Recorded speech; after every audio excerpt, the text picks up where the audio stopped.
Forged with a passion for steel and an iron-like eye for talent.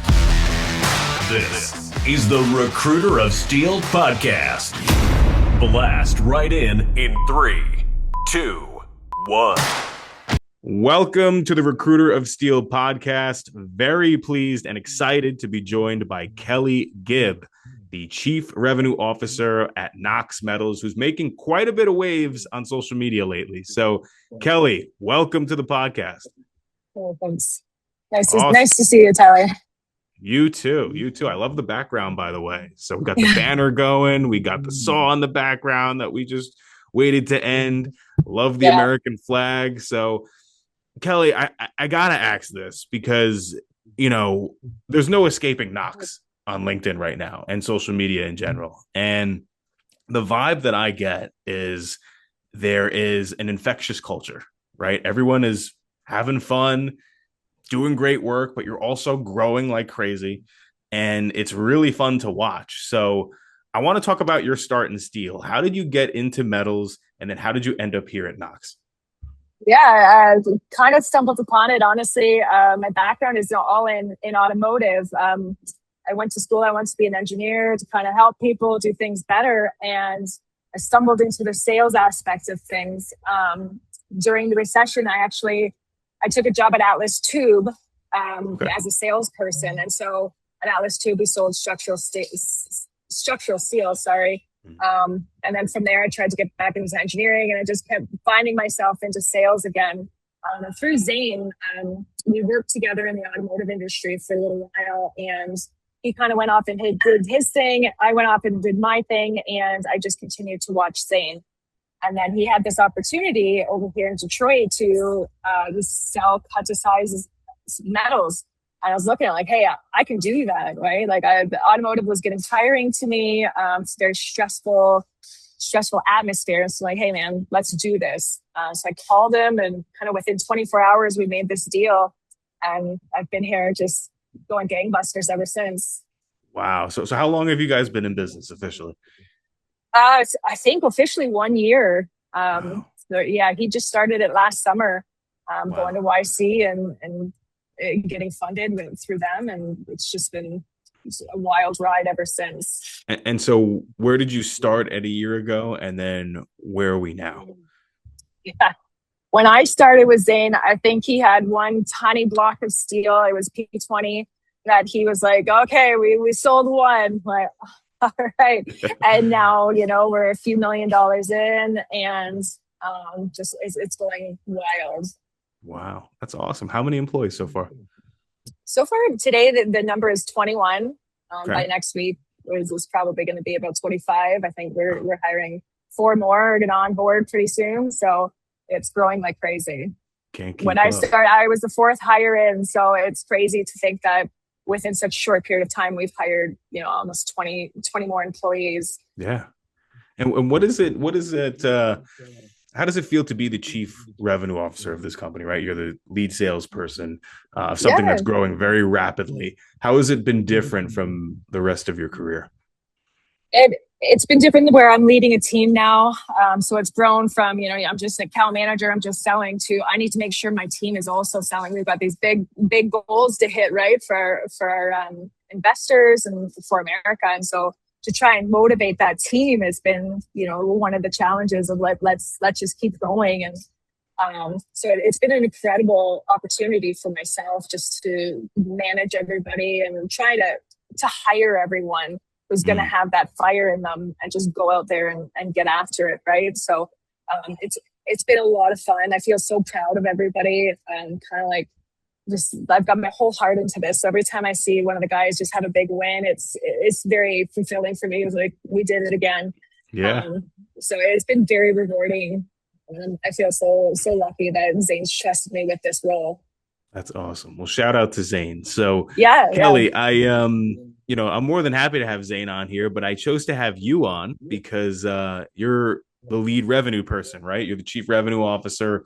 You are on the front lines of the sales for Nox. And as a recruiter on the commercial side of the industry, I know how difficult it is, A, and B, it's always great to gain insight from folks like yourself. But you're in a really unique position, right? Like this is a company that started just a year ago. You're already at 25 employees, millions of dollars in, making waves on social, getting new investments.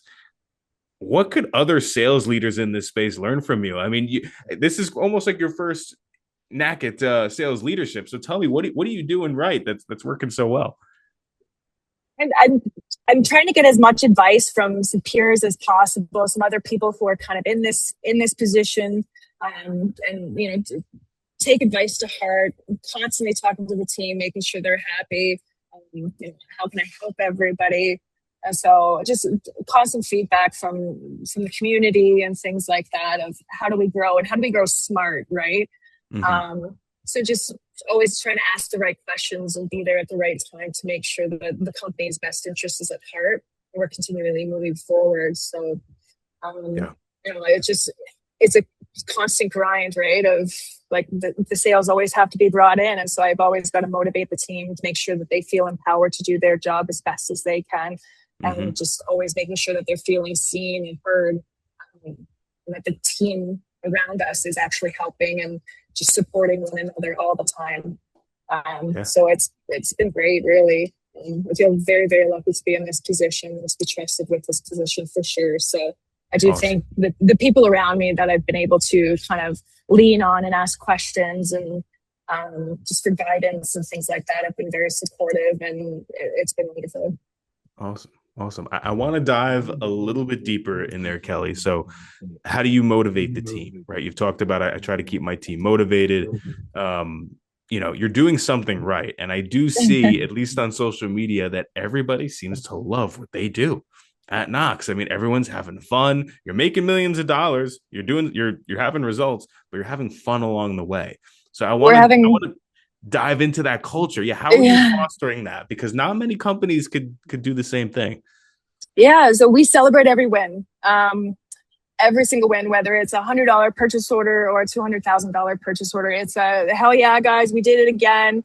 We bang the gong, no matter, the size, it doesn't matter. You do have a gong in there. Okay. We do. We have a miniature gong, and we have it on the loudspeaker so the guys on the shop floor can hear it. So everybody, the entire company celebrates every single win, right? And we honestly do. And you see at least one hand goes up like, hell yeah.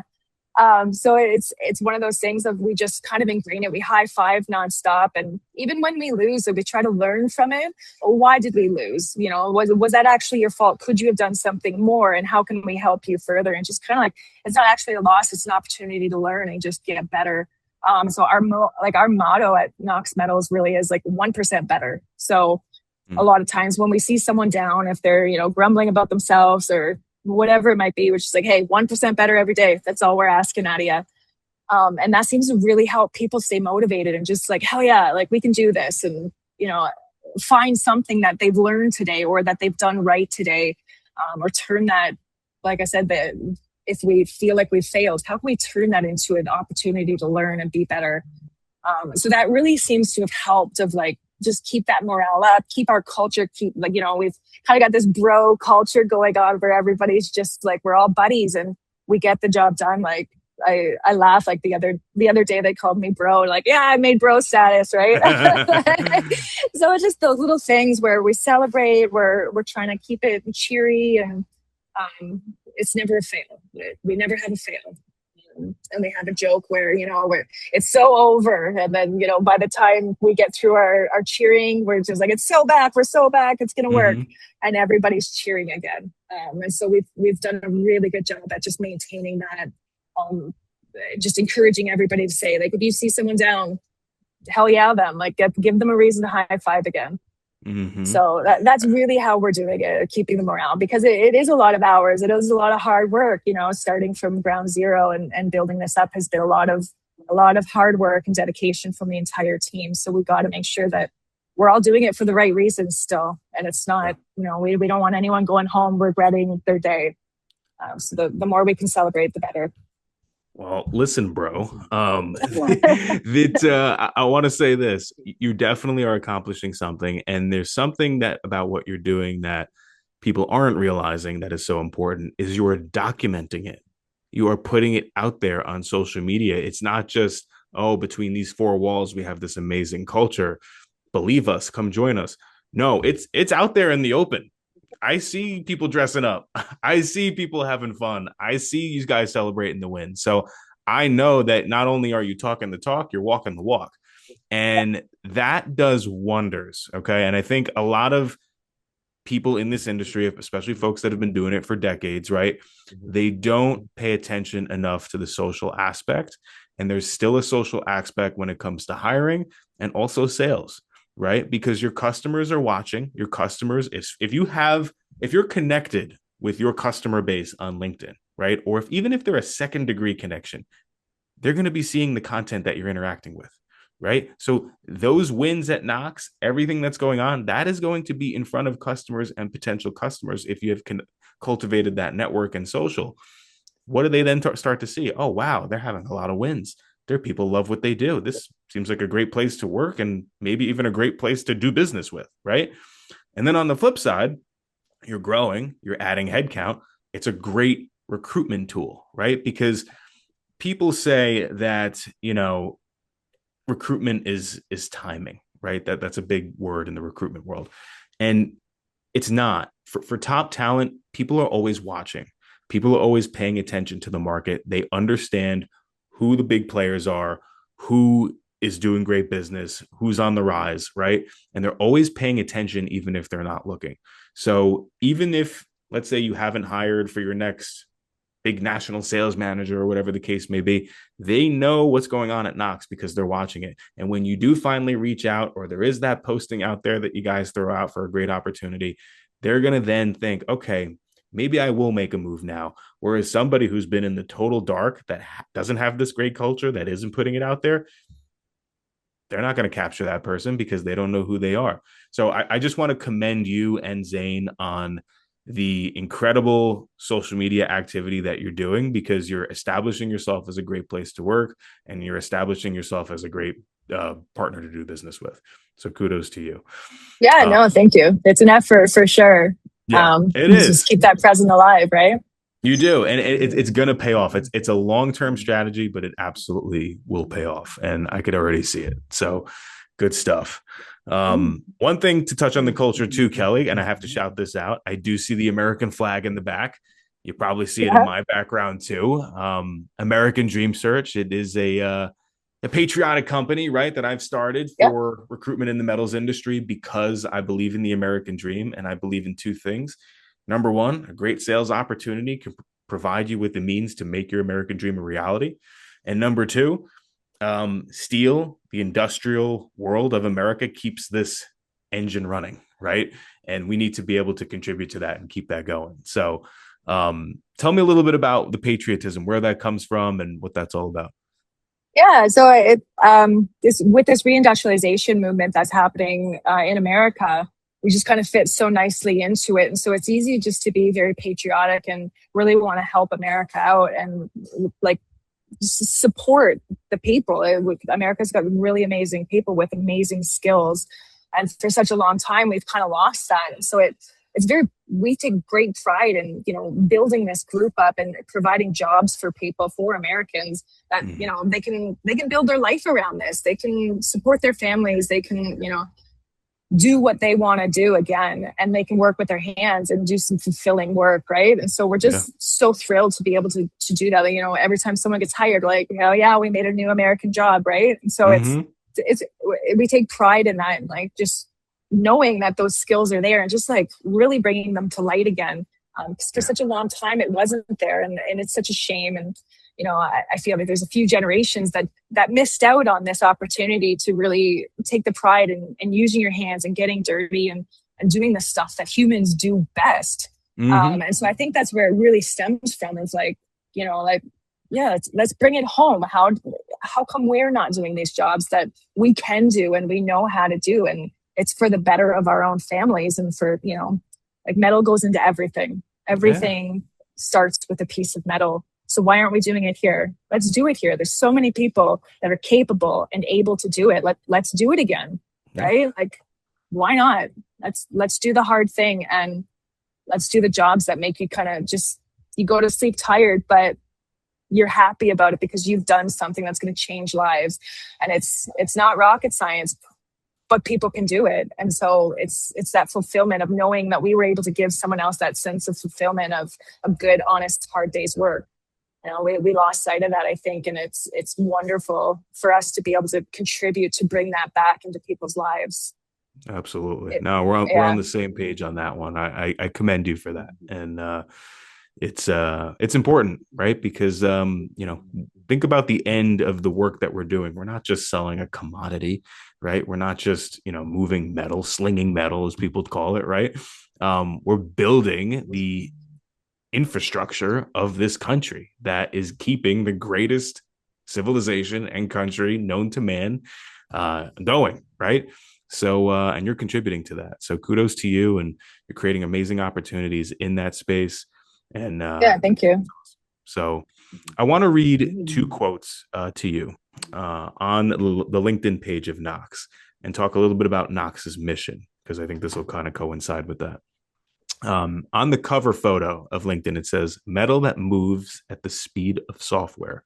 And then there's a quote under that says, "Nox thinks differently about metals. Their software has resulted in really fast responses, quotes, and lead times for our machining production." So tell me a little bit about the speed that Nox works at, and what is the mission of Nox? What are they doing differently? How are they so fast? Yeah, that's a great question. Right now, we really are. We're a metals distribution center, just like all of the other distribution centers. The difference is we're building it from the ground up with an AI system in the background that helps us move faster. And so we've got a software team that's developing this program that helps us quote faster, get purchase orders out faster down to the shop floor, those kinds of things. So we've got this AI that can scour our entire inventory and pick the very best piece of metal to cut for that job. And so instantly we can save money just on that. So, we don't have a salesperson just kind of pilfering through information, trying to see what's going on. The computer does it for them. And is that a proprietary system? Yeah. So it's something that we've built completely from the ground up. Wow. So it's pretty impressive. We didn't cover that till now, Kelly. That's probably the biggest piece of news. Yeah, it's massive. Awesome. My heart belongs to the team, but actually the winner here is the software that we are developing. Because it's honestly, and it is what sold me on Nox Metals. Of you're going to solve this issue. I want to be a part of it. So the software just helps the sales team move at lightning speed for the customer. And so the customer can go online and get a quote instantly. And if they want to buy it, they buy it. They hit the buy button. We got the message from Send. So no inside salesperson is responding. I just want to clarify something, Kelly. Is an inside salesperson responding to that quote, or it's system generated? We still have inside salespeople. So it is system generated, but it also prompts the inside salesperson to pick up the phone and call the customer. And so while everything is moving through the computer system in the background, you also have the human touch where one of our guys is going to call, make sure that you got everything you need. Just give that human touch. And if someone doesn't want to answer the phone and they just want to use the computer, hey, that's great too. We got the message. We won't call again, but let's keep in communication. So I do think in the AI world, it's important that we have that human touch, right? We don't want to be just a bunch of robots moving metals, right? We want to keep humans involved. And, if someone has an issue, we want to make sure that our customers know that someone actually is on the other end of that computer, ready and willing to answer the phone at any time of night or day for them, right? So that kind of gives our customers a little peace of mind of, we did all this through their computer system, but someone also picked up the phone just to say, hey, thank you. Or, do you need anything else? Did you like our system? Those kinds of things. So as the software is developed more and more, they're going to be able to go on our portal. They'll be able to check all of their mill certs from past orders. They'll be able to check all of their pricing, where is our pricing compared to last year? Why has it changed? And they'll be able to kind of do a check and balance with us. So kind of an open book system for their own account. So just to make it easier for both the customer and the sales team to keep things moving as best as possible. That is awesome. We're going to expand on that one, Kelly, because that might be the biggest news, even though you're making news in other ways too. First of all, I want to say this. from a statistical standpoint, in order to win an order, right? The speed to get answering a quote, right? Usually, if you were the first to answer that quote versus, let's say, a competitor, the chances of winning that order increase by 400%. So Yeah. just investing in that type of technology that can instantaneously do it is going to add so much to your bottom line. So very, Yeah. very smart decision to do that. Yeah, we found, like the faster we can pick up the phone, the faster we got that software moving the way we needed it to move, the better it was. Like the better, the turnover we would get in our rates were different. It's been a huge advance. Yeah, no, that's huge. And what I love about it too is that you not only do you just, okay, it's an automated, answering, it prompts the salesperson to pick up the phone and add the human touch, right? Because Right. people do miss that. And, Yeah. there's a lot of AI stuff out there, and I do believe in it to an extent, but there's always going to be the need for a human element, especially in a sales capacity and a relationship building, capacity.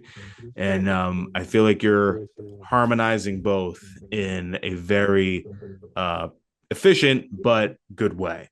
And I think that's really, really smart. Really smart. Yeah. Yeah, it's been a great idea.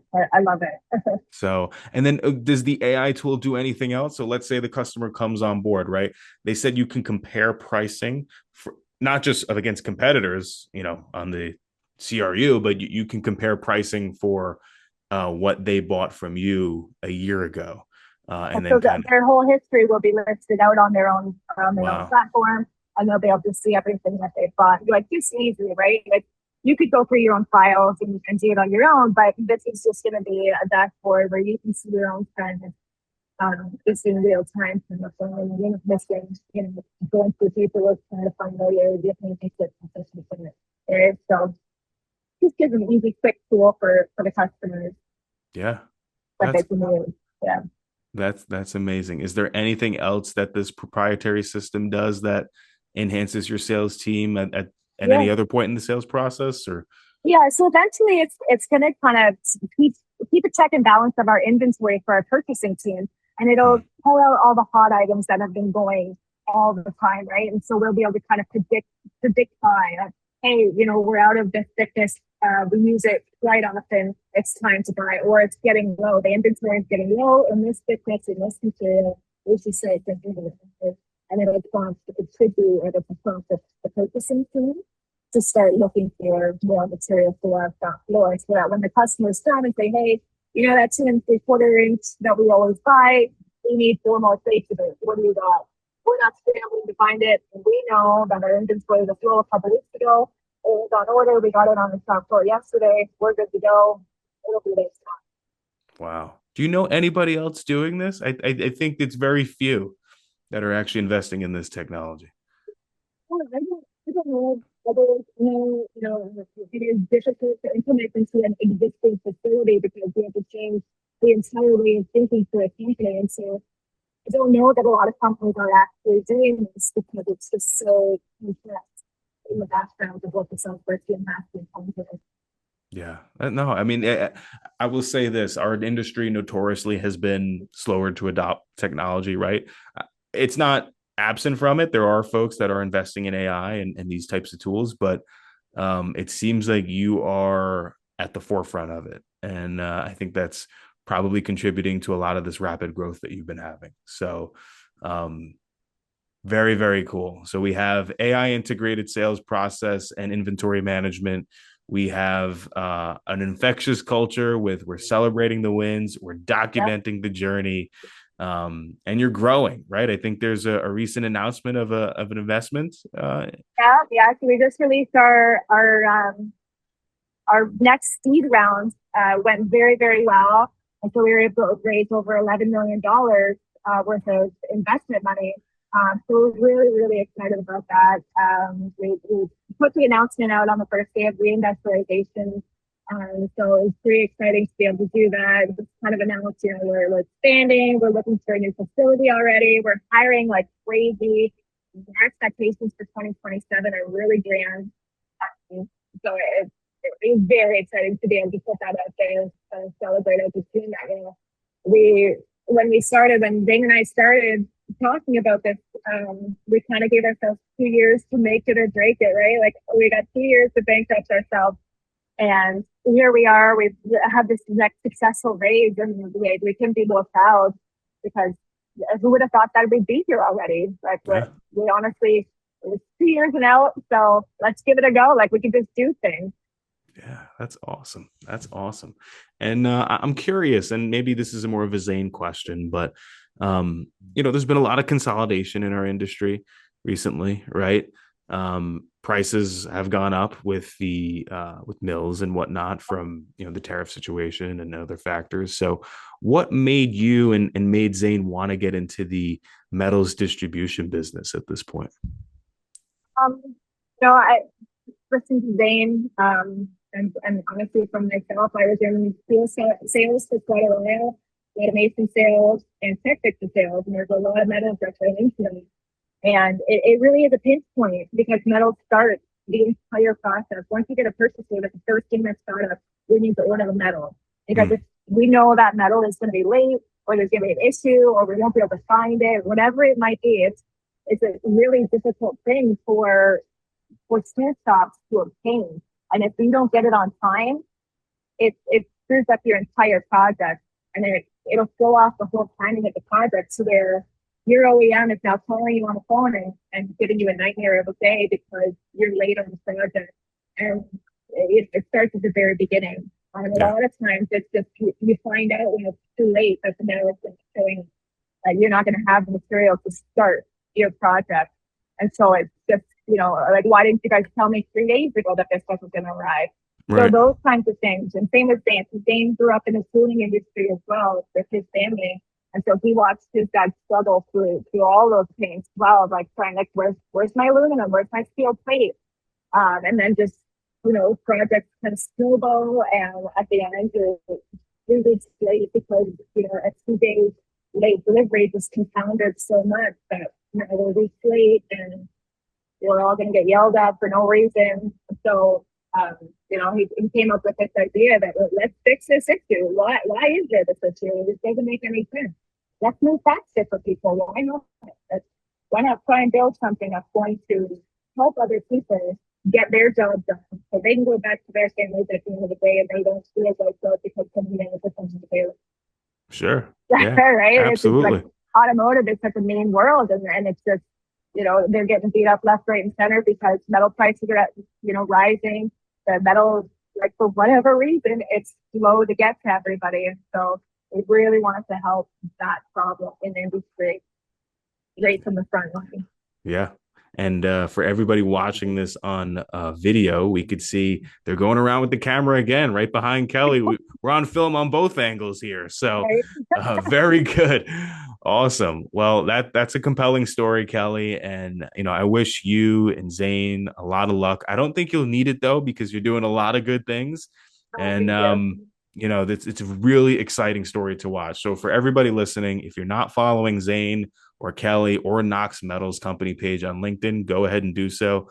Go ahead and do so on all social because they're very active and you get to follow along on this really exciting journey of a rapidly growing distribution company that's doing things a little bit different in the steel industry. So awesome job. Kelly, this has been great. I am very excited to see where you're going next. I want to give you the floor, though. Is there any final thoughts, anything you want to leave off with for our audience? Yeah, I just think I'm so proud of Nox Metals and everything that they've accomplished. And I'm just really, really happy to be on this show and just help highlight what we're up to and, trying to help Americans just do what we do best and get after it again. So thank you very much for this time. Great. Absolutely. No, you're keeping the American dream alive, and that's what this is all about. So thank you, Kelly. It's been a pleasure. Best of luck to you, Zane, and the Nox team. And until next time, everybody. Thanks for listening to the Recruiter of Steel podcast. If you enjoyed our finished product, please subscribe and leave a rating. Thanks again, and we'll see you on the next one.